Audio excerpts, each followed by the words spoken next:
who we all are. And maybe just say your name and also what your connection is with children's ministry. Are you a children's minister? Are you a Sunday school teacher? Are you a child? Are you a parent? Yeah, just like to invite you to do that. Maybe start over here. My name is George Akaboni, and I'm a deacon in this church. So we are really glad to be here today to learn what you really have for us. Thank you.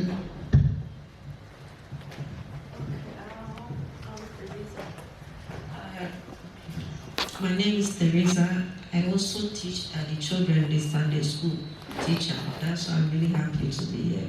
So I want to learn a lot. Thanks. Thank you. Hello, good afternoon. My name is Joycelyn. I'm 19 years old, and also my parents today just came along to listen and learn. Okay, thank you. Do you think you will lead Sunday school at some point? Yeah. Yes, you think so? Yeah.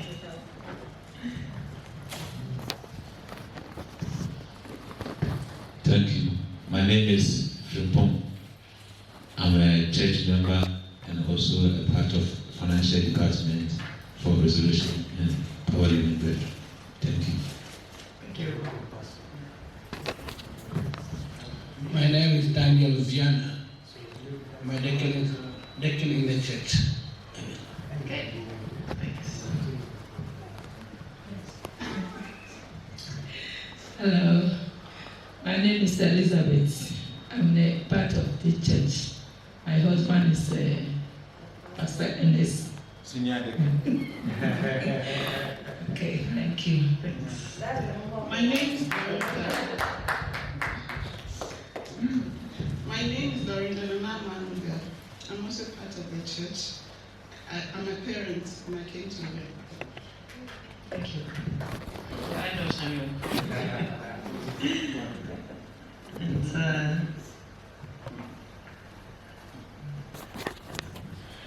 Hello, my name is Ernest. I'm the head deacon of this church. Amen. yes. And as a head deacon, you said, what is your involvement with children's ministry? I control everything. You control everything? Yeah, in the children's department and the adults also. Yeah. Thank you. Thank you. And over here behind the camera? Hello, my name is Amos and I basically do most of the technical parts of the church. Okay, cool. All right. Just one little check for me, by the way. There will be food at some point, I think. Is that, do we take a break, or is it at the end, or what was the idea? The refreshment. No food, refreshments. So we're bringing in drinks. Okay. I think the food is on the way coming, so let's continue a little bit. When Okay. it comes, then, Just take a break at some point. Yeah. Okay, great. So, I always start these workshops with a verse from Mark 10, and it's actually in some of the other Gospels as well. I think as adults, we can tend to kind of organize church around our needs and our thoughts and our ideas. And Jesus, a lot of the time, does things differently.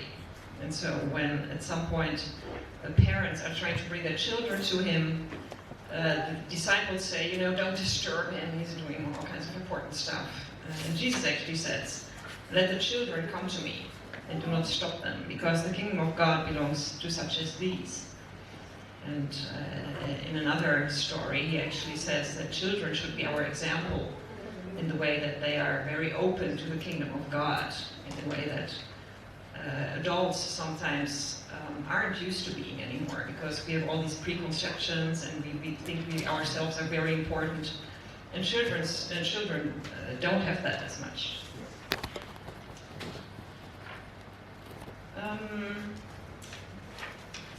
Yeah, I think the next slide is the actual narrative, but maybe we'll skip that because of the time. I would like to invite you actually to start by talking in pairs. Maybe not about all the questions that I hope you can see on the screen now, but maybe pick one or two that you want to discuss with the person sitting next to you. So what was your favorite story from the Bible when you were a child? Just, what comes to mind first, and maybe also the situation in which you heard that story for the first time. Why do you read the Bible yourself now, if you read it? What do you hope children, maybe your own children, but also children in the church, will discover by reading the Bible? And if you read the Bible with children, what's your biggest challenge? What makes it difficult to maybe find the focus or the time, or whatever is your biggest challenge? Maybe we can take just a couple of minutes, maybe 5 minutes, to talk about one or two of these questions together. You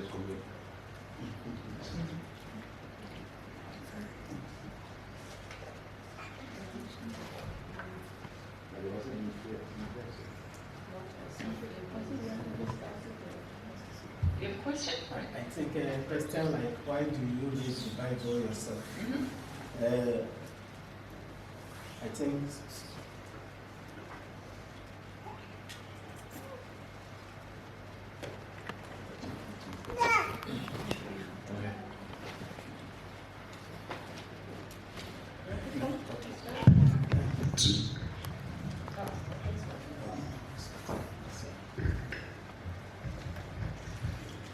Yeah, I think it's very necessary for us to read Bible or to know more about Bible.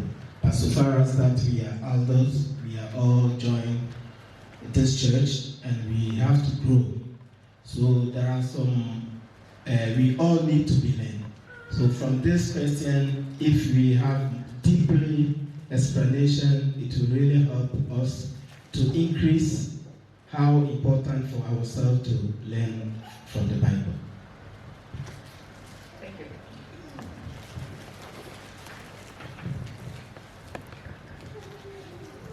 Anyone else? Maybe about what you hope that children will discover by reading the Bible?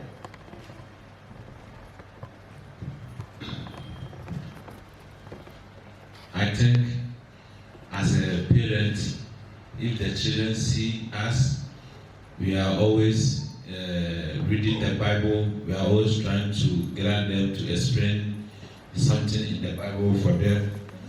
I think it will help them as they are growing. They always have impact on it, so they will also follow our trend. Yeah, so you have to follow in your footsteps and follow your good example. Thank you. Welcome.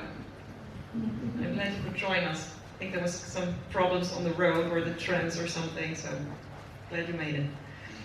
We're just taking time to talk about our own motivation for reading the Bible with children, and also kind of the struggles that we can encounter. Maybe is there one more person who wants to share what they want, what they hope that children will discover by reading the Bible? Yeah. For me, it's very, very, very important, because when I was growing up, I didn't get that opportunity. So, as a parent, I really want to instill that in my son, so that he gets the upbringing of a Christian. So it is very, very important for me. So I have this Bible for the kids, Bible story for kids. I don't read it to him. He doesn't pay attention. So I tell the stories I tell the stories to him, and he enjoys it. But most of the times, I want to show the visuals. But for the visuals, he haven't gotten that. He normally cocoa and stuff. So I really wish he can be tuned to the visuals of this, so that would teach it, because learning the cocoa and stuff, I've really seen that he has really put a lot and he has really learned a lot from it. So I'll be very grateful if like I can find a way to let him be tuned to the Bible, visuals too. Yeah. That's why I'm here to learn.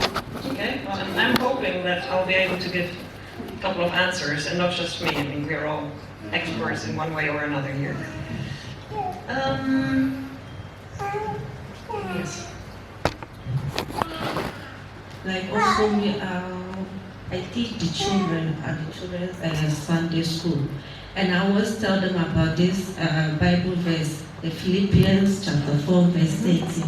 I can do all things through Christ which strengthens me. So I always encourage them that they can do everything. Like other children, when they watch like YouTube, they watch British Got Talent, American Got Talent. Those children are also like our children. So if they can do it, they can also do it even much better than what they are doing. Like Beyonce and those people, they started singing at church. Everything started from church. Before they became everybody's brute. Yeah, so if they can do it, we can also do it. So I always encourage them. It's also my title, like everything, if someone can do it, I can also do it. Thank you. Yeah, so reading the Bible is kind of empowerment. Yeah. Yeah, thanks. Our new arrivals, do you have anything to add? Maybe about what you hope that children will discover, or maybe also challenges that you encounter?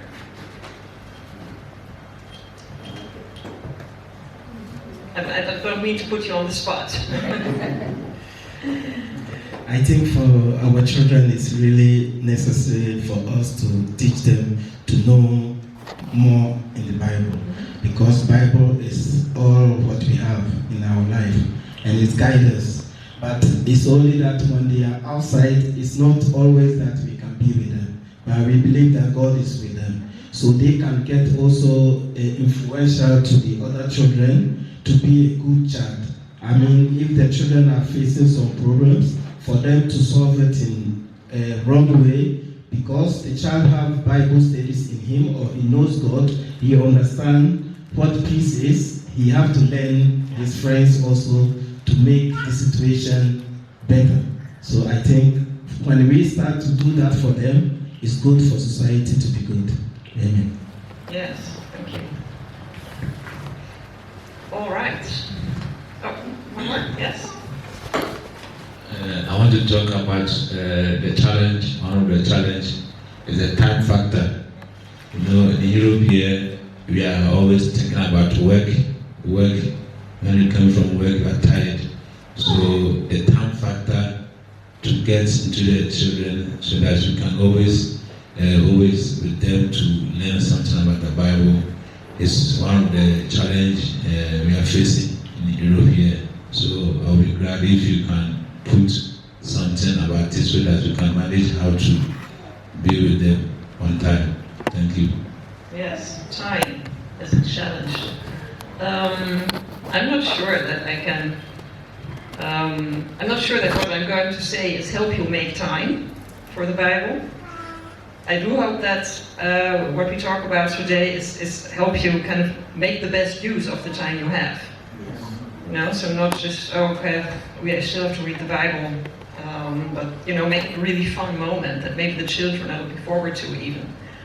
And that you yourselves get energy from, instead of feel like, okay, this is one more thing on my to-do list.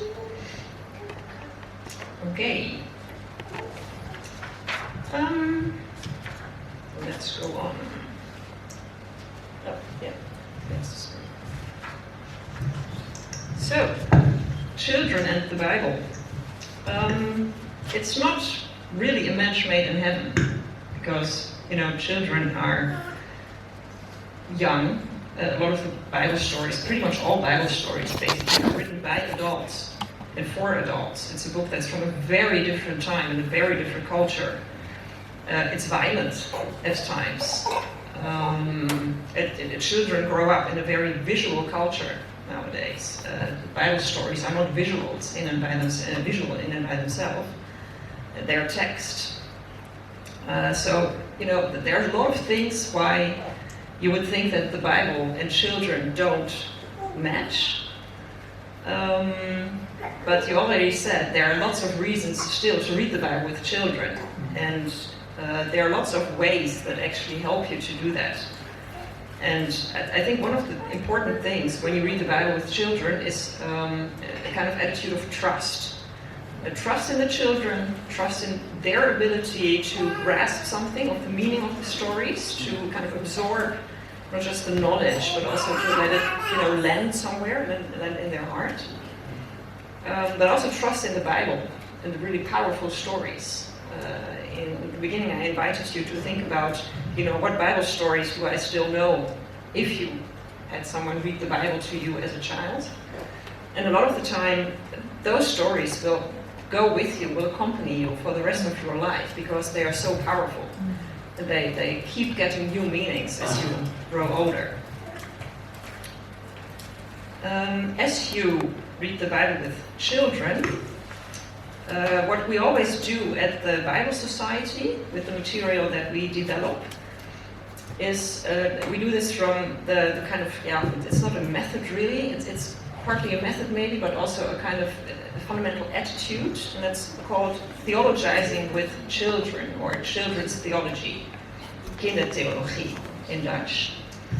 And this is, again, a method that's really based on, trusting in the ability of the child to have meaningful thoughts, have meaningful questions, have meaningful engagement with the Bible. And as you read the Bible with children, then from this attitude, there are a couple of roles that you can kind of play with very, consciously. First is the role of the observer. And a lot of the time, very recognizable for me as well, we have this kind of program in our head. This is what we want the children to learn. And the role of the observer actually invites you to kind of take a step back and really look at the child or the children that you have in front of you. Look at, what are their questions? What do they think is beautiful? Or what do they think is difficult in a Bible story? But also much more basic, how old are they? So what kind of stories are appropriate for their age? What have they just experienced, maybe at home or in school, that influences how they are sitting here in front of you? Are they girls or boys? Which is, not all girls like crafts and not all boys like soccer, but there are some preferences that are very recognizable, I think, that girls have and boys have. So observer is the first role, and the very fundamental role actually really look at the child in front of you and see what he or she needs. You can also choose the role of the companion. Think of reading the Bible as kind of a journey that you take together, and you are just reading a story together with the child, and you let yourselves be surprised or let yourselves be inspired by what you read. So it's not kind of your program and your ideas that you need to instill into the child, but it's the story, and the story is there for both of you. And you just share your insights and both take a step further in your journey with the Bible and with God. Sometimes a question from a child can spark a whole new conversation, can point out something that you hadn't discovered in a story. The story of Zacchaeus in the tree, and Jesus calls him by name and says, I want to have dinner with you tonight. And then maybe a child will ask, but how did Jesus know the name of that person sitting in the tree? He had never been there before, so how did he know? And then you can have a whole conversation about, do you think Jesus knows your name? And how would he know that? And, just let one little detail in the text spark a conversation about who Jesus is and who God is. Of course, despite all equality in reading the Bible with children, a lot of the time adults do know more about the Bible, have more life experience, have more experience in their faith. So sometimes it's necessary to choose the role of guide, compared to maybe opening a door or opening a window. Just drop a little bit of knowledge, drop a new thought, a new insight into the conversation that will help children grasp the meaning of the story better. Maybe think of Samuel and Eli. Samuel was sleeping and he heard God calling to him, and every time he went to Eli, and he needed Eli to tell him, that this may just be God talking to you. That idea just hadn't entered his head. In a lot of cases, it'll probably not be God explicitly speaking to us, that we can point out, but it's always a nice example, I think, to keep in your head. By the way, if you have any questions or comments, please don't hesitate to ask them and to interrupt me. I just started with the first role, the observer. And one of the things you can observe about children is their age. And it's very good to know kind of what developmental stages, also in terms of faith, belong to each age, and what kind of Bible stories are appropriate to read with children, and also what you can do to make it fun and to kind of make it land. Babies and toddlers, of course, they don't get a lot of the actual meaning of the story. So what's really important is just kind of the groundwork of letting them experience reading the Bible is a positive moment. Reading the Bible is a moment of security, of mom or dad or Sunday school teacher taking the time to sit here just with me, time of cuddling, just to really make them feel that kind of security that in time, hopefully, they will also associate with God. Challenge them, or challenge is the wrong word, but help them use their senses. So if you're reading a story, there are tons of nursery rhymes, of course. Not all of them are connected to the Bible, but you can make up your own. We actually have baby Bibles with nursery rhymes where you can use your fingers, or maybe if you talk about the Holy Spirit or about there are stories of Jesus and the storm, just blow a little bit in their face to make them experience what this is about. And the stories that you can choose are stories with animals. I think Noah and the Ark is maybe the most printed story for children's Bibles, and also, not just in children's Bibles, but there are tons and tons of books about Noah and the Ark.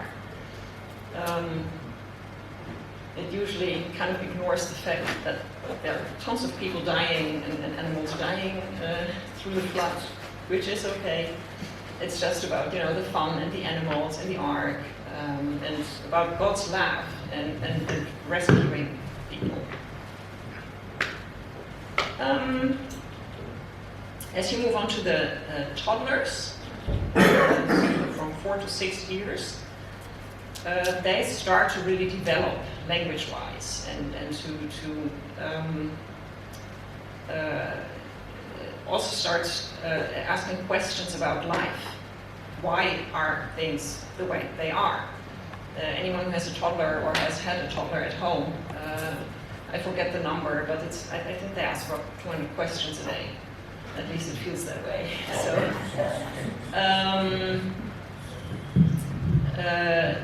try to connect Bible stories to these questions that they have. Again, security and making it a fun moment is important again. And also engaging the senses and maybe also with materials. So if it's about, the story of the Tower of Babel, you build a tower with blocks, or the walls of Jericho, and then, throw them over. make a little boat maybe for when they're in the bathtub and talk about Jesus and again the storm on the sea. Help them kind of connect their very concrete thinking still, that they use their hands a lot, you know, they're in the mud and they're always experimenting with the things around them, and try and connect that to the biblical stories.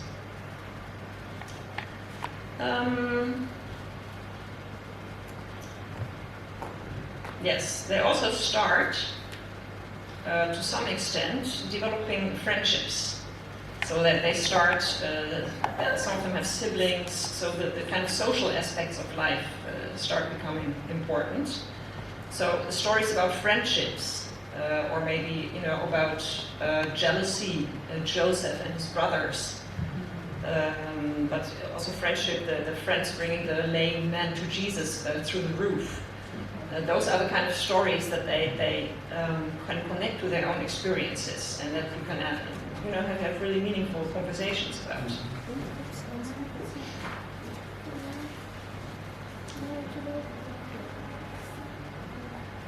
As they grow even older, they start to really think about moral choices as well. They learn the consequences of their actions. I've been told that it takes until they're 25 until they actually understand the consequences of their actions. So I'm still waiting for that with my children. But, you know, at this age, a start is made. They start to develop empathy. They start to realize that, you know, they are not the center of the world. There are other people and they have feelings, and that's something you need to reckon with. They're also really interested in facts and figures. So they're kind of like little sponges soaking up knowledge. So anything that, any kind of knowledge that you have about the biblical stories, facts and figures, like how long was Goliath's sword? How tall was he actually? How heavy was it? How, I don't know, what was the actually impact that a little rock would have had, a little pebble would have had to kill a full-grown man or giant even. All those kind of things are really fascinating for them. Also distances, there's a lot of traveling in the Bible. How long would it have taken you to travel by foot from Nazareth, for example, to Bethlehem? All those kind of things kind of spark their curiosity. They also really like Bible stories about heroes and heroines. If you look at also toys that they find interesting at this age, a lot of the time it's these kind of super characters, and also, you know, in series and movies that they watch. So, well, there are tons and tons of heroes and heroines in the Bible, so read stories about those. David, I just mentioned him, Esther, but also, you know, something that they can identify maybe a little more on their own level, like the little boy who brought the bread and the fish to Jesus. Can also spark about conversations about, you know, what can you do with just the very limited means that you have to contribute something to the kingdom of God.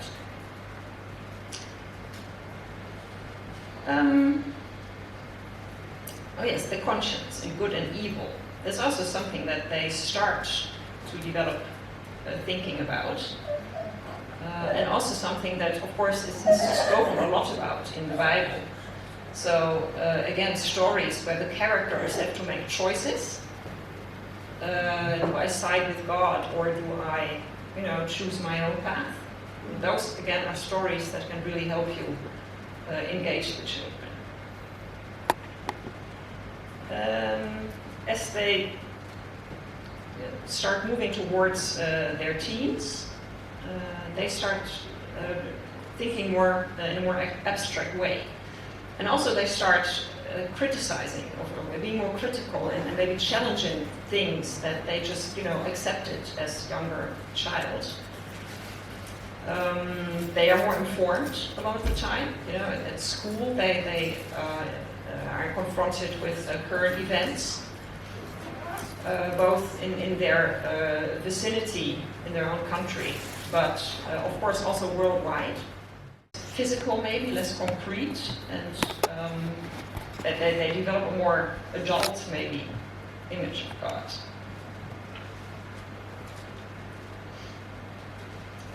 Are there any questions about, yes? Yeah, I really want to know, like, how do you get them, especially if they are toddlers, how do you get them to sit to watch, like, the Bible story? Mm-hmm.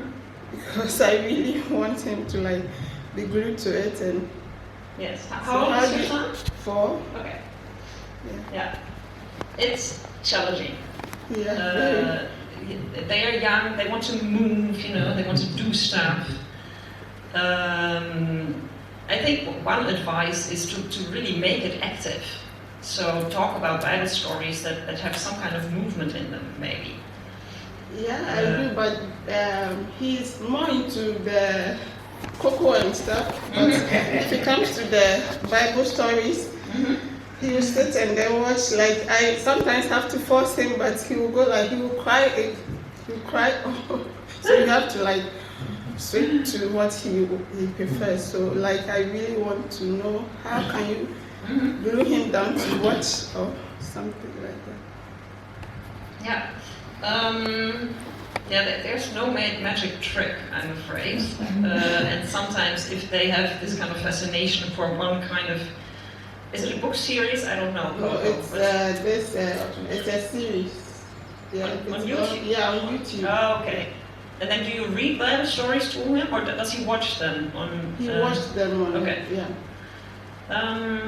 Well, maybe one advice would be to make the Bible moment about, being a special moment with you. So Coco is for entertainment, and that's fine, and that's great. But reading the Bible with Mom is just a really special moment for the two of us. Maybe, I don't know, have something nice to eat as you read the Bible. Yeah, that's what I want to ask. Is it okay to, like, sometimes tell him, okay, if you do this, I'll do that for you. Is it okay? Like, I was teaching him a song and he didn't want to learn, so I have to, like, tell him I'll buy you a bike before he, like, I saw the interest of him wanting to. Yeah. Is it okay to, like, telling them stuff like, if you do this, I'll do that for you? Bribe him, you mean? Yeah. Yeah, that's what Yeah, I think we all do. Okay. I'm afraid to say. I'm not sure that the kind of reward should be something that he gets after he has done his Bible homework. I think ideally the moment that you have around the Bible is kind of a reward in itself, and of course you can add. Welcome. Oh no, you were already here. You can add ingredients like. Am I doing something wrong? Have a cookie with it, or this is just stuff. No, this is not going. Yes, it's working. Yeah. Make it a special moment with you. And giving the reward afterwards makes it feel like, okay, this is homework, this is something I have to do, and then the fun starts afterwards. Yeah, like the song, for instance, I was telling him, I know I can't buy the bike for him, but he learned it when I told him I'll buy the bike. He learned the song, everything. And then later I have to, like, tell him when mommy gets money before. That's what I want to know. I felt like it wasn't right telling, especially if you cannot provide it. Keep your promise. Yeah, it's like when you promise, he would, like, then if you promise something, he will go like, mommy won't get it, so out. So is it okay to be, like, promising stuff? And that's what It's not wrong per se. It would be perfect if you would find the moment in itself rewarding. But yeah, I understand that doesn't always happen. No. Any other questions about age and development? Okay. Sorry. I want to say something about my sister's question. Promising your child, I think, is not all that bad. But you need the person's attention. Because now the mind is somehow empty, you want to put something in. So I think promising the person is not bad, but try to promise what you can afford.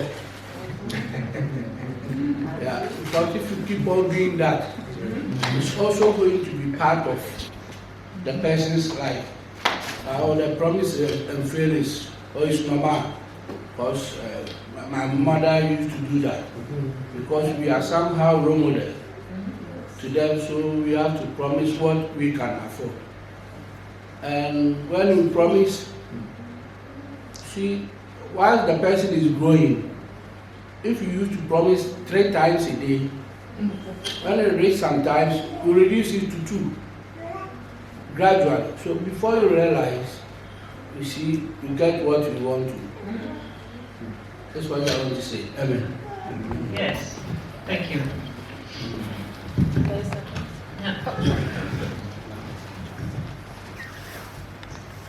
I want to say something also about my sister's question. I think for children, sometimes we are the parents, and we have to see their mood to do things together with them that you won't have to, promise to give something. But it could be a nice time to spend as a father and child, or mother and a child. And also, the children, they always want to see that their level, the way they think is not like us. So sometimes we parents, we have to reduce ourselves to be like a child, to be like the child, the way he's thinking, you are in his shoes. For example, sometimes when a child wants to talk to you, and a child is like this, and you are like this, and to talk to him, you think it's okay, but it's really good for you to bend down, to become the same length with him, and start talking with him. For the hearing from that moment is different from when he have to look up before he can hear what you are saying. So all those things, when you start building it little by little, you will see that it's going up. And when the child gets trust in you, he will really get reliable for anything that you are saying, and gift is good for them. So once in a while, you give him some gift that he don't expect it, and it makes him happy to do that with you. I think that will help us. Yes. I want to say something about the question also. You know, like Netherlands and here, they also have this Santa class. It's also about the gift. And the story behind is also like, if you do good at school, also at home, when Santa Claus comes, you get a gift. But the gifts, most of the time, they don't get from Santa Claus. We, the parents, we used to buy them and they hide it and say that, oh, this Santa Claus would give it to you. It also knows that, oh, the whole year I have to try to do my best so that I'll get gifts from Santa Claus. And like also we did a Children's Day in other Antwerp also. So I have to encourage them, no, if you try, if you perform good, after that we'll have rice with chicken, children. So if you tell them also, they'll try to concentrate and learn. Sometimes it's good to promise them, like our brother say, you have to promise them what you can. And whatever you say, you have to make sure that you do it for them. Don't promise, and if you don't do it, also, oh, Mama, when you promise you don't do it, so this time I will not listen to you. So we have to fulfill our promise. Thank you. Yeah. Thank you. Okay. Like, I have this perception about Santa Claus. Is it okay? Is Santa Claus okay? Because I don't know. Sometimes I feel I'm overthinking. Sometimes I would like to know. Yeah. I don't actually know how Sinterklaas is celebrated here. In the Netherlands, it is a huge thing. And until children are about, I would say 8 maybe, a lot of them actually believe in the existence of Sinterklaas. I don't think it's wrong to, celebrate a day that is all about gifts and children and the poems and the fun time that you spend together. I wouldn't go so far as to actually lie to a child. What we try to communicate with them, it's kind of a game that we all play together. Adults play along with children, and we all pretend that this is something that's happening. But it's like theater or just a big game. And when you start realizing that your child, it's just occupying too much of your child's mind, or if some children actually are scared, then that is the time to start a conversation about, maybe let's take this a little less seriously. Yeah. One thing that I kind of thought of about the whole, is it okay to promise a reward? I think if you look at it from a biblical point of view, then one side of the coin is kind of that, good behavior and also, making wise choices is rewarded. You read that a lot in the Bible, in Psalms, in Proverbs, and also, in the New Testament.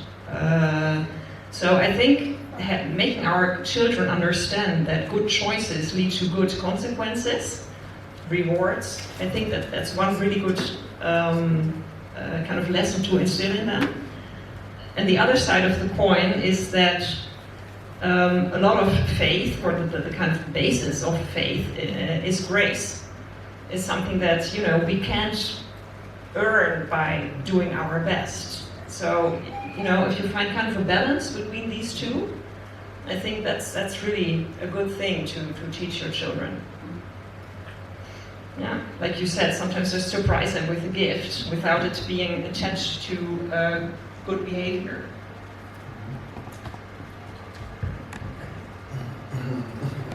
I also want to ask some questions. So, take this one.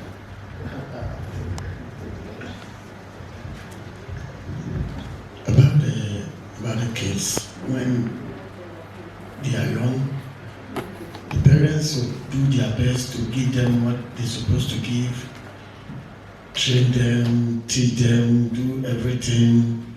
But when they are growing up, at the age of 14, 15, 16, 17, 18, then what you give them is like you never taught them before. So for coming to church sometimes becoming a problem also for them. And what can we do also? Because like we were in Netherlands before in the night, and the kids were going to Bible class with one old lady now, so rest in peace, Oma, picking all the kids from the schools, from school by school, and bring the children in one place. It's not a small job, and you have to register the kids. We did it, and I believe most of the parents also did the same thing. But when they were growing up, then you see that the situation is changing. Everything is turning different direction. When you want to bring it to the normal position, and it becomes like the law and the papa and the baba. I have my freedom. And so what can we do for this kind of... Good question. Oh, yes. I have 3 boys at home. Who are pretty much the age that you talked about. The youngest is 12, and then one almost 15, and one almost 18. So I know what you're talking about. It's the fact that, you know, your own influence as parent or as Sunday school teacher or whatever grows smaller, and the influence of their friends and of social media and so on just grows bigger. And I think it's not a coincidence that at the Bible Society we say that we want every child to have the opportunity to embrace the Bible before they are 15. Because by that time, it's not like, you know, every decision is made for the rest of their lives, but it's kind of, their path is kind of set to a certain extent. So if you have managed to, you know, just plant little seeds into their heads, their hearts, their souls, then I think it's okay to some extent as a parent to maybe take a step back, not actively, but accept that is the way things go, and to trust in what you have instilled into them so far. And they'll still make really stupid choices, and probably, hopefully, with not, you know, too big consequences. But it's really important to start early. So, you know, to start reading the Bible when they are babies, more or less. You just kind of build this basis, and they will fall back on that. Not all of them. I mean, it's not a kind of guarantee, but it's something again that you can trust in. I think if you've, you know, built that kind of basis with them when they were young. And I think, was it one of you saying it? I was going to repeat something one of you two said, I'm not sure. Anyway, I'll think of it. But I think you wanted to say something anyway. Yeah. Like in Proverbs said, train up a child. At least you train up a child, when they are old, they will not depart from it.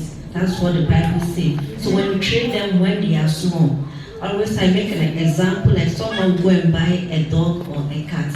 When that cat is a baby, just born, they don't know anything, it's innocent. So whatever you tell or you teach or you train, that's what they will know.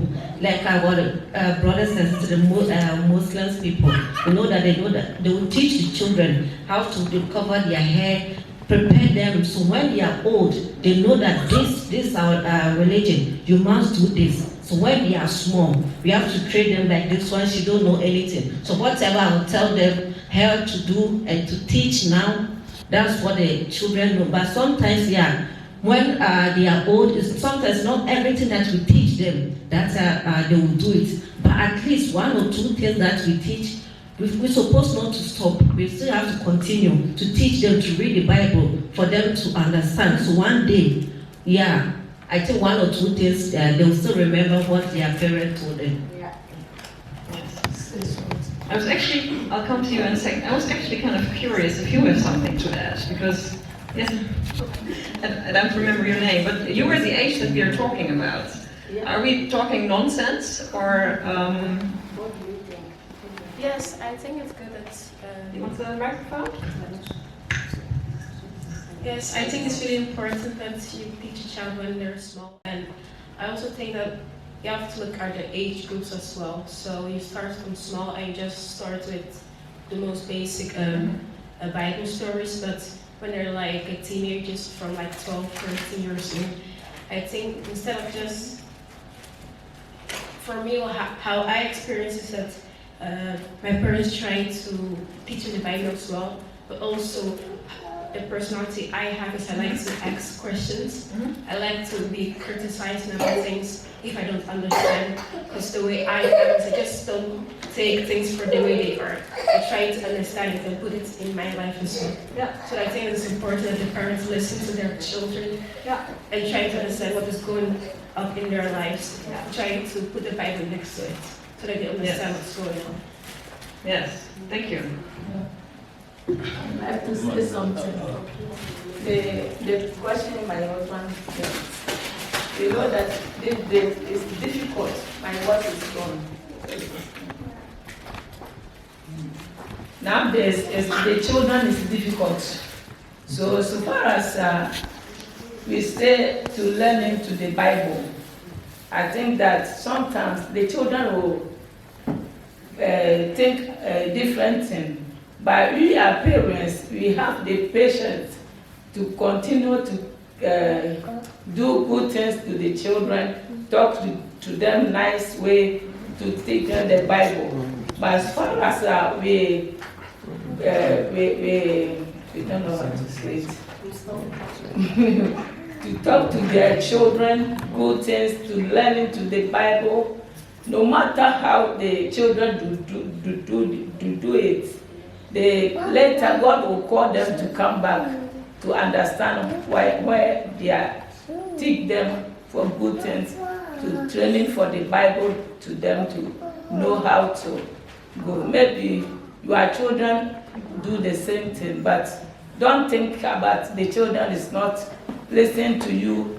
The children is bad to you, but always we think possible, good things for them to know how almost the way we teach them for the Bible. I think later, because the Bible said we call our children to come back. So no matter how the situation with the children, I think later the children come back and we see the glory of the Lord. So that's why I want to say, do you understand? Because my advice is wrong. I think there was a question here as well, a couple of minutes ago already, or a remark. Yes.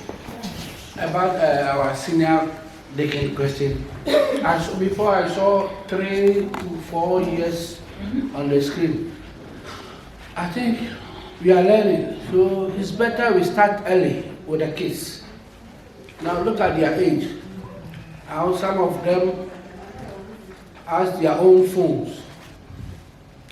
Example, my own daughter, before he was doing, her senior sister is here. Yeah, it's indirect to her because he's more closer to her. Before, my daughter used to do worship, have a phone on TikTok somewhere. Nowadays, you don't do it again. Following zo. And I call her, I saw you doing this. Why? I said, because I'm not all that closer to. Those are closer to, they don't say anything. So when you wait and the thing becomes solid and you want to burn it, it won't be. So now that they are flexible, it's a lesson. I'm not accusing my daughter, but it's an example that now they are kids. We have right now, we can control them. Like this little girl. Sometimes you can control and see where he is. If it is something bad, they have sight that they can also Bible this. But if you allow them, we are in Europe. He said it is difficult. Nowadays we are in modern world. It is difficult. Okay, it's difficult, it's okay. But when you need something, you don't do it. He said, God, nothing difficult for you. But control your case. You say it's difficult for God, but need something to help your family. He said it's not difficult for God. Nothing is difficult before God. But what I'm learning from your teaching is we have to start it now, when they are kids like this. But if you allow them and go, and when they are grown up like what is standing before me now and you want to control it, it won't be easy. This is my contribution. But I have a question. Am I allowed to ask the question? Okay. Now we are on the case. I want to move to the parents or the teachers. Other at home or Bible studies, is it allowed to wear any attire before the kids? That's my question. Is it allowed to wear any? It's a question. Example. Like there's a special t-shirts everywhere people are wearing, it is nice. It's expensive. If you don't wear it, then you don't know what's up. Then I have to wear it. Maybe there are two people kissing and you are a Sunday school teacher. Maybe there are two boxers fighting in the t-shirt. Oh, it's nice. What is wrong with that? But you see, you have, as we said, conscience. Because a lot, kids, what they see, they focus more. So I'm asking, is it to dress any dress to stand before the kids or you are home? Is it dress anyhow? Thank you. Thank you. That's actually a question I've never thought about. I think when you asked it, I first thought that you meant kind of provocative clothes, kind of sexually tinted attire. Now, I wouldn't recommend to wear that during some friends are fight. Yeah, Nicely. yeah. They fight because they are jealous of each other's shirt. Did I understand that correctly? Some places they have a lot of t-shirts, you see printings. They have a lot of printing before t-shirt which doesn't speak well. It doesn't support our Bible. Right. That's what I'm saying. Yes. It's trying to say, for example, you are Sunday school teacher, and when you come to teach the children, in front of them you have a t-shirt. You have a t-shirt, and that t-shirt, there was some two people in front of the t-shirt. Right. Yes. Boxing. Yeah. It's like my own. You see, Yeah. but the difference, so when you are before kids, to me, they will not listen to your words. They check the t-shirt. What's there? So I'm asking, is it allowed to do that? I'm not sure if they're, is it allowed or not? I think the question is it wise?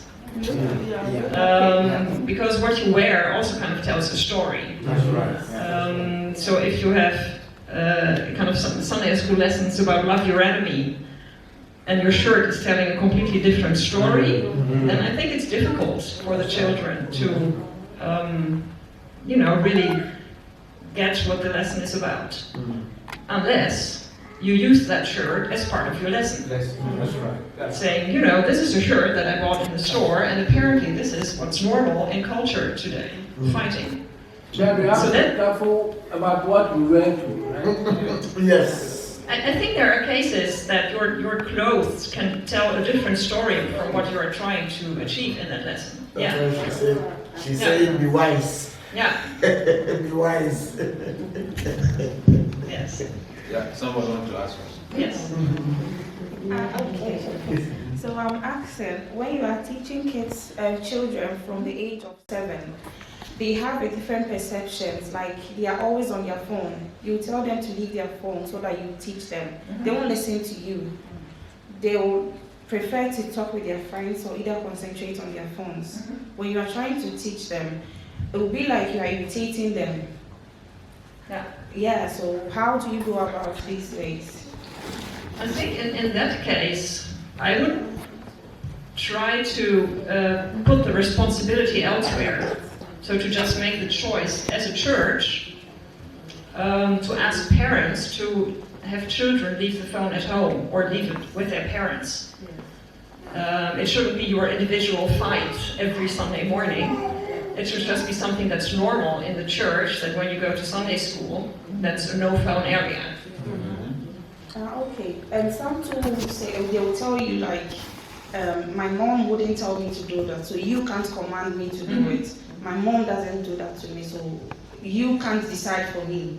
You are just a teacher, and my mom is my mother, so there's a difference between you and my mom. Yeah. So who do I listen to? I would I would tend to talk to the mom and first of all ask her if that's true, because the children, to be honest, don't always tell. Mother explain to the child that, you know, this is a person that you need to treat with respect, because first of all, she's a member of the church, she's teaching you something. And I kind of delegate my responsibility to the Sunday school teacher when you are with her. So she has the same kind of, she deserves the same kind of respect as I do as your mother. I don't know if the mother would be open to that, but that would be kind of how I would handle it. I think also there's a little thing that as a parent we can organize that at home, because we take these children only once in Sunday to church. And when they are coming, they know that we are going to church. And even some of the Sundays, they have homework from school, they don't attend, they have to stay home and study.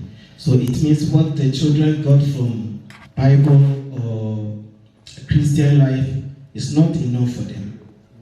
So my suggestion is, as every parent or family at home, you have to create your own Bible studies. Your own Bible study. There's nobody else, only this family. So you talk with your kids at least, example, every Friday evening, this time, we all join together and we discuss about Bible. And also, from that Bible studies, it's not only the parents have to talk to them. They have to have their way also to come up with the topic, and they have to teach us also. Or we have a question, we will ask from their topic. This kind of Bible studies burden, it helps these children to know who God is, who Christian life is. And when the time is coming that that child have to be on that part, he have to think and plan what topic am I going to use. So that moment they have time to think about God, to think about Bible, to learn, to have his own what he's going to talk about. So this is something that our Christian we have to try. We know in Europe that our time is really beating us, but we have to find this time. It's very important, because this coming Sunday to church, the preaching is for adults. The children, they cannot really follow, and they cannot take things from the preaching to home. But as you are praying, you can break the explanation in your own language that the children can understand you. And for them, it's easier to ask questions. And when Sunday church, you cannot ask pastor questions. So they just listen. You never know if it's in them or out of their ears. Yeah. So I think we all have to do something about it. Yes, thank you. I think you should be the one giving this workshop. Yes, maybe one more question, and then I want to dive back into the material. I want to say something about I said, if that's from 7 going, they try to prove difficult during the Bible studies or Sunday school. My question is, when they go to school, do they do the same thing? No. But when they come to church, they want to do it. So I thank God for this lesson. Now, if you are a teacher and you face a situation like that, when you close, go to the leaders or the head of the church, submit your report. Yeah, too. Because when they go to school and there is a problem, they write it, they put in the bag. When they come, we parents, today you did this or you did that. So what I want to say is, in case, by chance, have a place to teach and you face a problem like that, we should give the report to the leaders. So the leaders also know how to handle it, how they talk to the parents, then the parents know how to present the case to the kids. This is what I suggest. Yes, thanks. I think the struggle, a lot of the time, I think, at least for me, and maybe for more of you, the struggle is that on the one hand you want to make church something that they look forward to, you know, something fun, something, you know, a kind of good moment in the week. I mean, school they have to go to, and it doesn't always have to be fun. But you want to have, want the children to have positive connotations with church and with faith. So you don't want to be too strict. You don't want it to feel like homework. But on the other hand, of course, they have to respect the teachers, and of course, you have some kind of ground rules, like no phones, that make teaching possible in the first place. And I think what you say is really valuable, that you have to make that a priority as a church. And think about how can we create an environment where you know, teachers feel respected and children can actually learn and have fun. Okay, it's the same like I was about to say about the teachers and sometimes we have, that's why like a school, they have teachers and parents. Because it's the same thing, and parents also, before we go to church, we have to talk to our children. Because when we go to the church, it's a holy place. So we know that this is a holy place, we have to keep the place holy. So when we come, we tell our children, don't go with the phone. Keep your phone with me. And also like what you just said, we have to make the teachings also like fun for them also to enjoy. So that always also I want to go to the Sunday school because when I go there, I have this to play with, I will eat, will drink, and something like that. It's also, it's not, we're supposed not to be too straight with them. We have to play with them like my husband. We have to go to their level also, because when they see you, they don't run away. Because when we were kids, when we see our teachers, we used to run because they are holding canes. Because we see them, they are going to punish me. But here, when they go to school, there's no cane. The teachers will greet them and ask them, how was your night and those things. We can also do the same thing with the children so that they can be free to come. So sometimes I'm not ready to go to the children's class, but they'll come and say, let's go because I want to go and play or I want to eat something. So when we make it fun for them, they will also love to come. Thank you. Yes, thanks. I'm wondering if maybe we can postpone the questions for a little bit, because kind of looking at the time, there's still a couple of things that I want to say, but there will be room for questions and comments.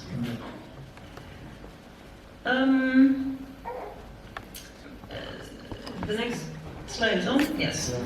Another kind of basis under all the material that we make as Bible societies is that we try to reckon with different learning styles or ways of access to the text.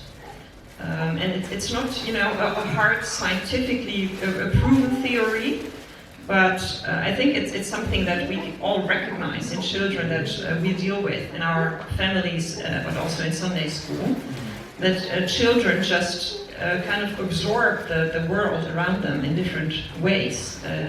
You just said, I'm the kind of person that likes to ask critical questions, and that's you know, not satisfied with easy answers. So that's one way of just dealing with the world around you, to always ask, you know, what is behind this? I need to understand it. I'm guessing that you are linguistically strong, that you know, like languages. So for some children, and the same goes for, you know, teenagers and adults, as a matter of fact, language is the kind of the way into the text. And in a certain sense, that's maybe the easiest way, because it is text in the Bible, so those children have an advantage. But the text by itself may not be enough. So these children can really enjoy, you know, a beautiful song just because the language is so beautiful. But to engage them even more, you can also think about, you know, giving them certain questions to answer from the text. Word puzzles, for example, and really conversation about the text. There are also children that are really kind of number-minded, logical, mathematical. I'm not like that at all. So it's takes an extra effort for me to, kind of engage with these children. But it helps them if you add like puzzles with numbers to the text, or sums, or just facts and figures. I gave a couple of examples in the beginning about, kind of distances. Give them a couple of pieces of information and let them calculate the rest, for example. And there are lots of distances in the Bible, but also weights and measurements about the temple, for example, all those prescriptions. And maybe the linguistically minded children will, just ignore those. And when I read the Bible, I don't delve deeply into how many meters or feet or whatever the temple has to be wide and high. But these children do, so do something with that. Other children really have music as a kind of a language of faith. So again, maybe read psalms and have them write their own melody. Kind of difficult, but give them instruments to accompany it. Dancing can also be a part of that. So just kind of trigger that musical mind of theirs. Spatial is another kind of intelligence. There are sometimes really beautiful descriptions in the Bible of nature, in the Psalms especially, but also in other places. So you might think about, just reading a story to them and having them paint what they hear. Or working with collage, tearing parts of magazines and have them make their own piece of art. Also just looking at art or looking at a beautiful illustration of the Bible story and letting them name all the details that they discover. That can also be a way.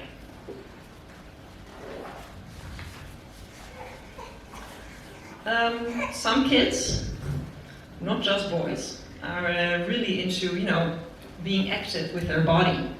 So again, dancing can be something that they really enjoy, but also play acting, for example. Lots of Bible stories, you can act out, play different roles, and it doesn't always have to be the teacher sitting in a chair and the children sitting in chairs in front of them, being passive, basically. You can move around.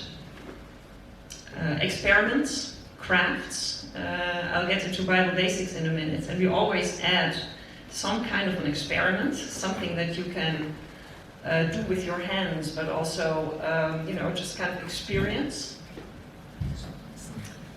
And crafts, of course, is also something, certainly if you use clay or something, anything that, that you do with your hands can really help these children grasp, literally, the Bible story. Some children are really smart about social dynamics. They kind of feel, the mood in the room. They feel that they are really empathic towards others. They are able to name emotions and recognize them in others. And that's also something that you can challenge them to do with the Bible stories. A lot of the time, if you pay attention, in the biblical stories, not a lot of emotions are named. Sometimes you see the effects of emotions, timetable through the year, or if you want to follow kind of the topics that are important in your church. And actually, a couple of weeks ago, I was called by a journalist from the Nederlands Dagblad, which is a big Christian newspaper in the Netherlands.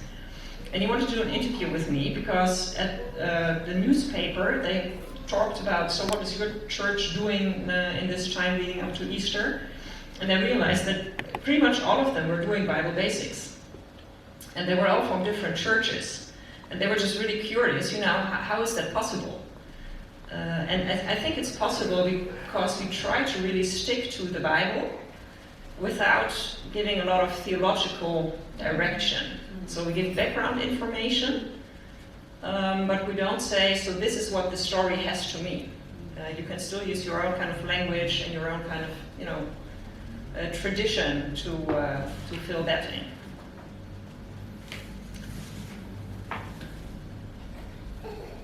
Next slide. Yes. Already said a couple of these things. We work in series of 3 to 5 stories. So you will read maybe 5 stories about Moses being born, growing up, and then leading the children, the Israelites out of Egypt. And then 4 stories perhaps from the Gospel of Luke. That's not random, so we try to keep one line moving through the Old Testament and then another line moving through the New Testament.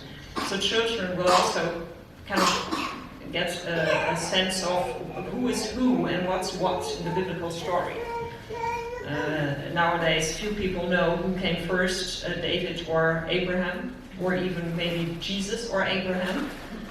And we try to help children kind of grasp that. You know, there's a beginning of the biblical story and there's something that it moves towards. We read all the biblical genres. So it's not just stories, it's psalms, it's proverbs, it's prophecies, it's New Testament letters, and it's also revelations. And what we try to instill in them is also is a certain amount of competence in reading the Bible. So they understand that there are different genres. They understand that, you know, a psalm is different from a gospel story, or, you know, a prophecy is different from, I don't know, proverbs. And try to, you know, instill some of that knowledge into them. For the younger children, we have a retelling of the Bible passage, somewhat like you would find in a children's Bible, but always sticking really close to the original. And in some cases, we introduce extra characters, like children asking their parents who that person is screaming on the in the marketplace, and that person is Micah, for example, the prophet, you know, telling the people what they are doing wrong. And the older children read from the actual Bible. In Dutch, we use the Bijbel in gewone taal, the Bible in plain Dutch, but you can use any Bible that you would use in your own church. Like I said, the interpretation remains relatively open, so you can always add your own emphasis. We always try, yes, child-centered. Pretty much what I've said so far. So we try to really, you know, look at what group are we making this for and what is fitted to their cognitive, physical, emotional, and spiritual needs. And you will always find a variety of things that you can actually do with the children around the story.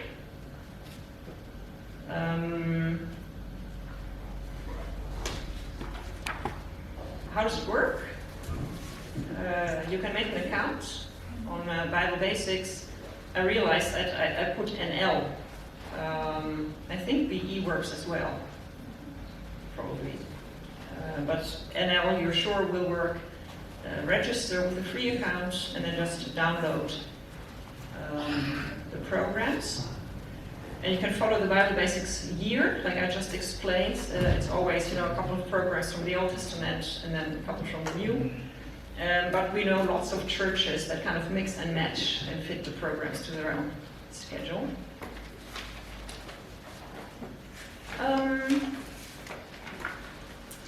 I'd like to just share a program with you that is on the English website. I actually have a couple of handouts. Oh, I forgot to do that in the beginning.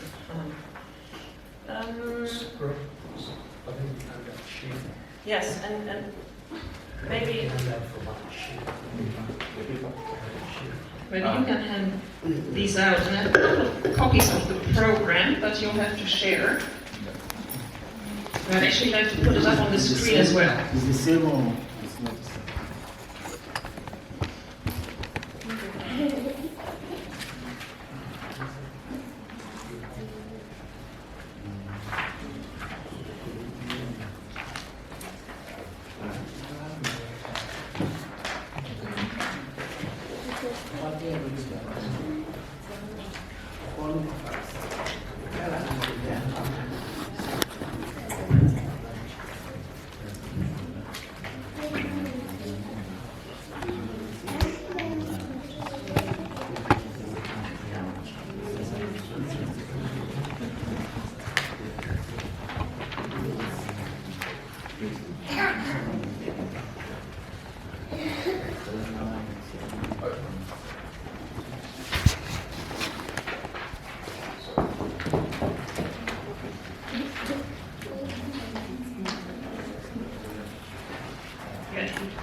So what you'll always find in a program is just a short introduction of what the program is about, and kind of the focus for the two age groups.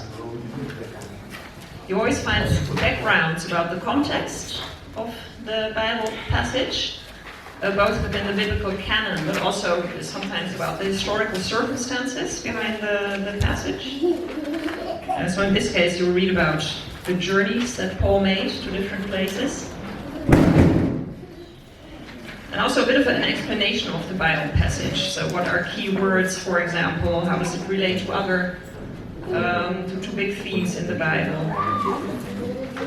And it's always the idea to just communicate very basic but very important knowledge about the passage in understandable language. So we don't have to be kind of a theological expert to understand it.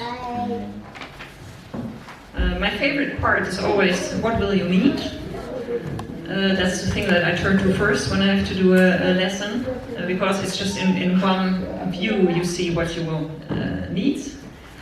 And in general, it's things that you will have in a kitchen cabinet or just in a Sunday school box if you have something like that.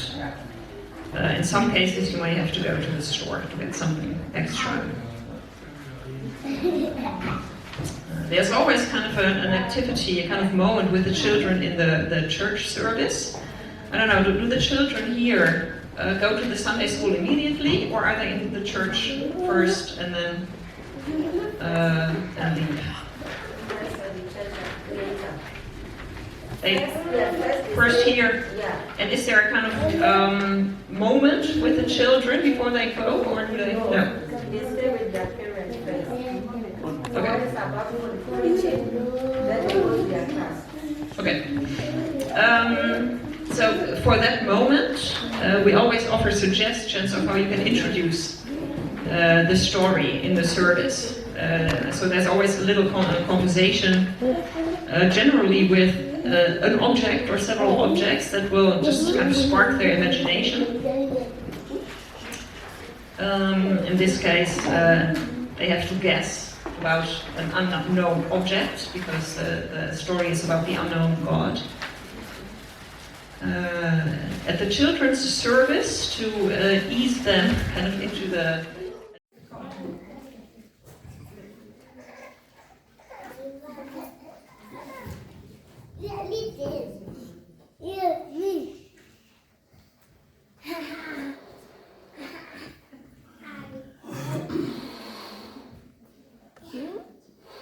Yeah, what am I doing now? You can try it too.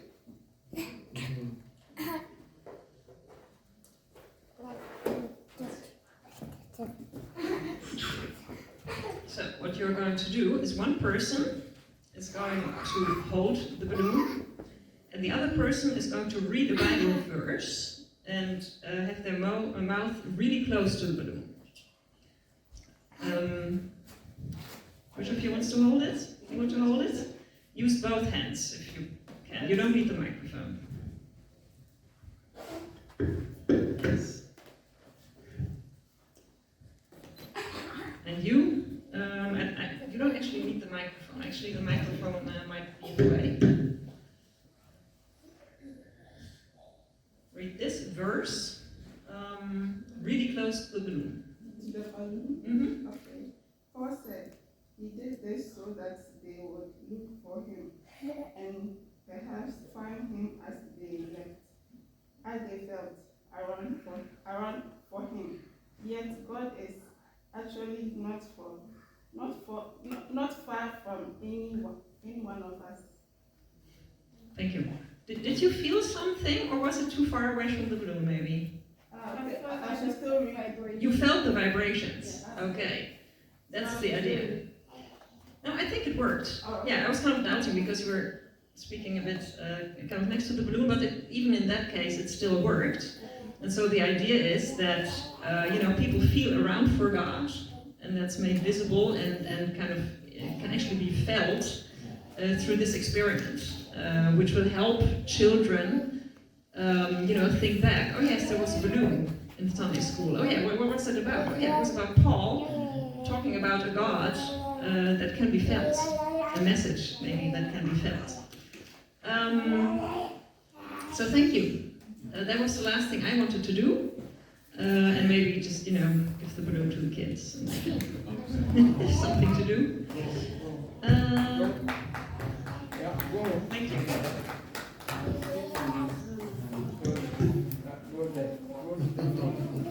You can try it too. Say something really close to the balloon and see if the other person can feel it. Jij moet die vasthouden. Nee. Jij moet die vasthouden. En jij moet in de ballon praten. Gewoon iets zeggen in de ballon. Als je hem heel dicht, als je de ballon vasthoudt en dan heel dicht bij de ballon iets zegt, praten. Dus kijk wat dan gebeurt. Zeg hallo, mijn naam is Evelyn. Voel je het? Voel je het? Wacht. Zeg eens hallo, mijn naam is Evelyn. Dan hou vast. Mijn naam is Evelyn. Ja, een beetje harder. Hallo, mijn naam is Evelyn. Voelt je het in de ballon? Dat het schilder? Ja. Dan heeft het schilder.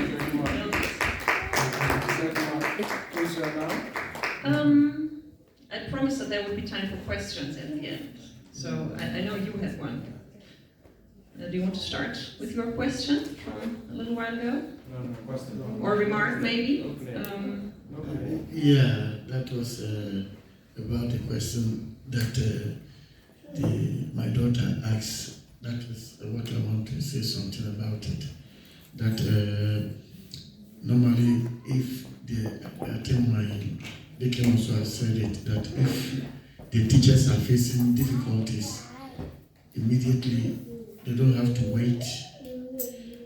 After the service, they should do their best to meet the leader of the church so that he can call all the leaders. It's not a matter of a complaint that you are making, but you want us to solve a problem that is going to cause the church the near future. Because if you are teaching the children and the teacher is talking and the children are not listening, that means they are disobeying. And that is one thing the church don't appreciate it. And we have to try our best to teach the parents, because it has to start from the parents, for them to know that we are one body and we are one family. And your daughter is my daughter. My son is your son. If it goes that way, it will be very easy for the teacher also to have free conscience to teach the children. Because I quite remember when I was young and I did a bad thing, and I thought that woman cannot do me any harm because she's not my mom. And she reported it to my mom, and my mom dragged me from my house to that woman's house. And he asked the woman to make the complaint again. And then the woman told my mom, your son, this is what he did. And I thought he is my son also. So that is the reason why I told you in front of that woman. I don't know that my mom have a cane in her dress. So he drag it out in front of that woman. I was disciplined in front of that woman. So what she told me is, if you see this woman, she's the same like me. If you don't give respect, she has every right to do whatever she wants to do to you. And I will say nothing. That's why I drag you here, to discipline you in front of her, to know that she also has rights. But we don't do that in the house of God. And here also, there are too much laws governing us. So we do it lovely, that we will try to teach the congregation about all this stuff. So we are pleading to the teachers not to keep any single problem in their place. Just report it, and we will take nice response to it. Amen. Question?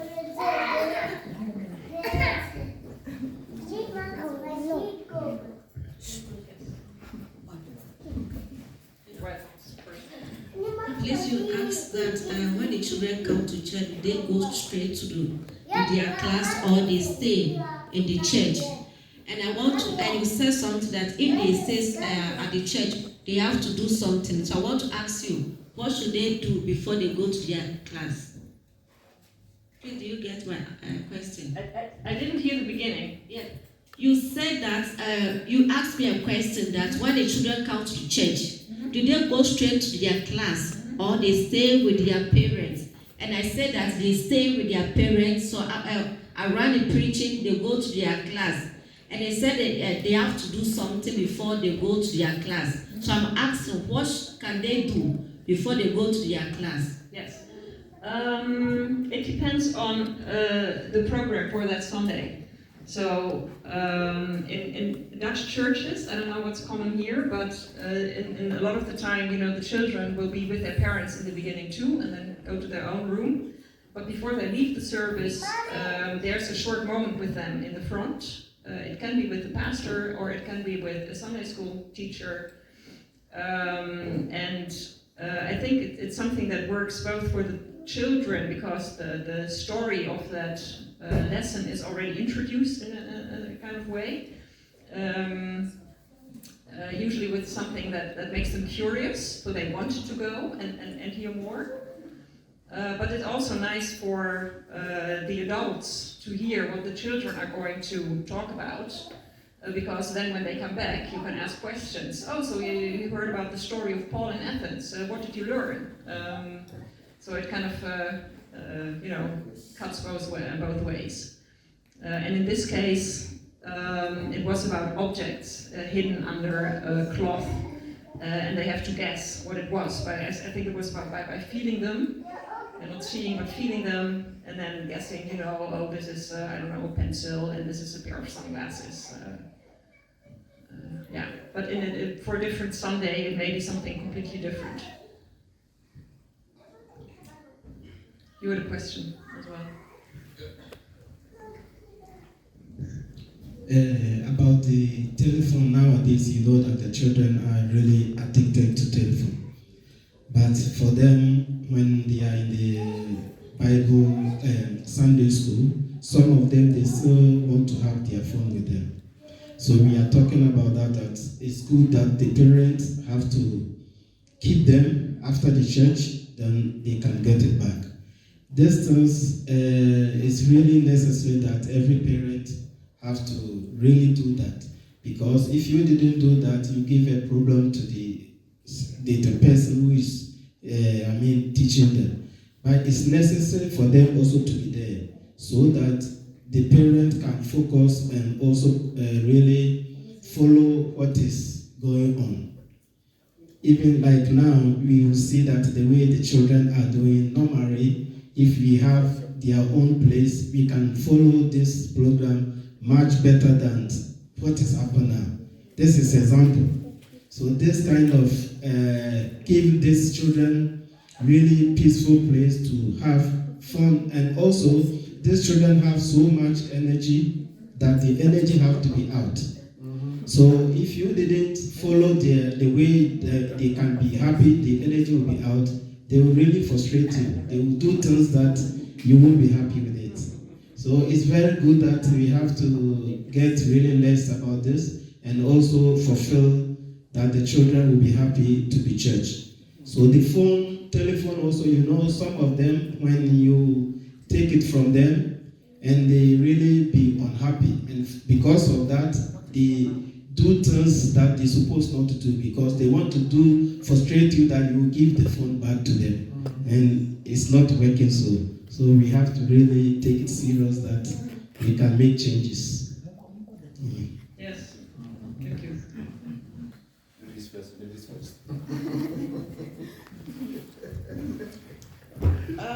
What I've realized is the phone problem. It started with the phone Bible, like parents having phones, Bible on their phones, them reading it. Like the children thinks because their parents are holding phones, it is normal for them. So I think we should be encouraged to buy the physical Bible so that we will leave our phones in our bags. If we do that, I think it will start to discern, and they would also learn from that. Yes, absolutely. Thank you. Hallelujah. And I'm also suggesting that not only our church, but as we are learning, I think it goes to every church. Because the problem we have here is the same problem that other churches also are having. So, what I'm suggesting is that the church also have to create something for the children to be okay in the Sunday school, so that even they will not enjoy their phones. Something like, last time I was talking to my daughter, that as we see all these screens, we are trying, if we finish the backyard, the leakage of the backyard, we also put a television over there for the children. For them, something like what we are watching now, we have all these kind of things on the site that the teacher also can let them see, watch the video, and at the same time having something for them, what they are taking in, and all these kind of things. And that one will keep them busy, for them not to go even on their phone. So if you see maybe Moses or Noah's Ark, and the film is going on, I don't think he will go to the phone. You will like to see the end as they are watching movie, how they are serious. So after that, then you ask question about what they watch, and that kind of thing will drag them from their phone. So if we try to use different strategies, because for them to take it and do it is like a struggling. But if we go behind them and do other things also, I think it will also help them, because what I see now is that the children are there, but the church is focusing only the elders. Only the elders. Now we put a plasma here, very nice. Where is the one of the children? But it's still in our mind. We will do it. Amen.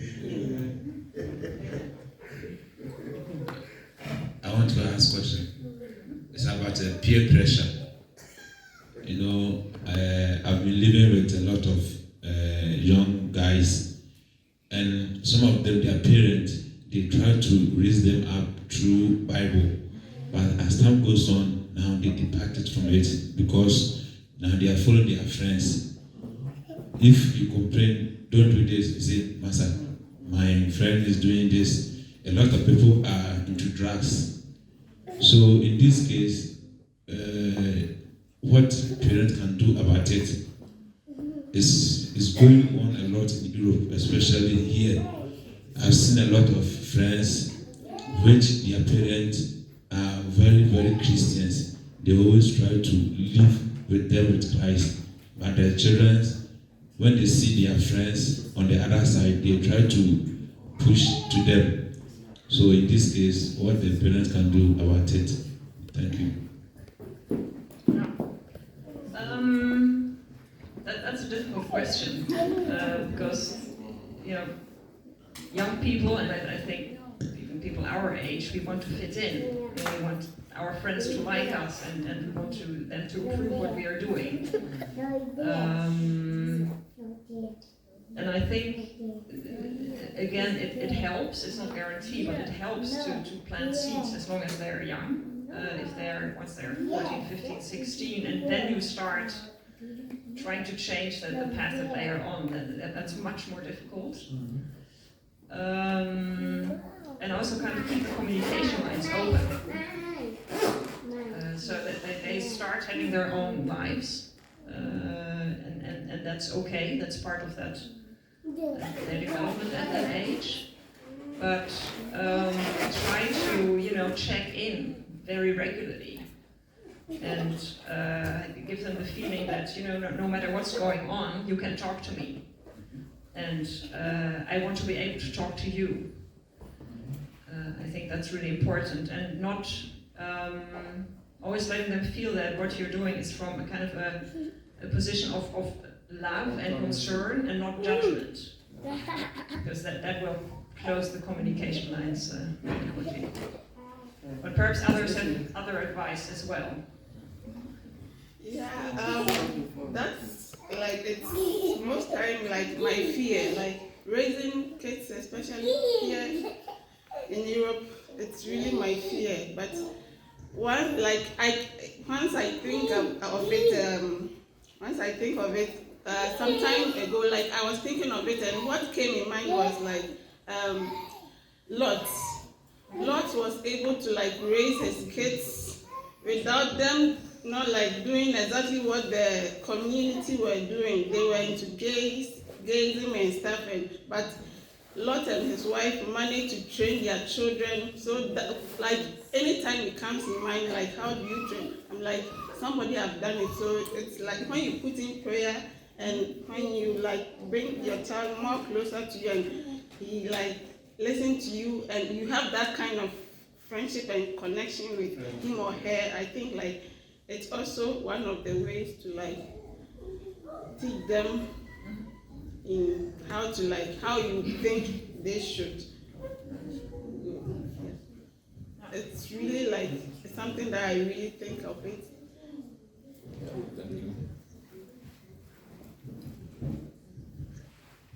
From your speech from the beginning, it's really interesting that you give us some tips that anything that you are doing with children, you can find a story in the Bible. I really agree with you because our life, there is nothing that is now is new. Everything that happens, you can find a way in the Bible that it is suitable from that moment, what is going on. So I think for the children, it's very good. It's a way for, if you are a Sunday school teacher teaching them, always have to go with that situation, immediately find something in the Bible that story will be in the Bible. Because after you finish to narrate everything to the child, some part of what you tell about Bible will still stay is in his mind. So it's a very good idea, and I think it's a really very good tip that we can really rely on it. Thank you. It's 3:05. What I would like to do is kind of come to a finish. There's a very important... Je hebt een hele belangrijke vraag, denk ik, of niet? Meisje in het gele t-shirt. Of, nee? It's not actually a good question. I have a train to catch. I'm really glad that you guys are really, you have so many questions and remarks and wisdom to share. But that's what's brings me to kind of wanting to finish. But I'll be around for about 10 minutes. And I think, like I said, you're all experts in some way. So what I would like to encourage you to do is to just keep having this conversation, also as a church. What do we find important to instill in our children, in our young people, and how can we support each other in doing that? I don't know if there's an official end, if anyone wants to pray or Senior deacon, maybe after my... Oh yes, you want to say a few words? Yes. Okay. Yes. Thank you very much for your invitation and for being so active. Please, let's also appreciate our teacher.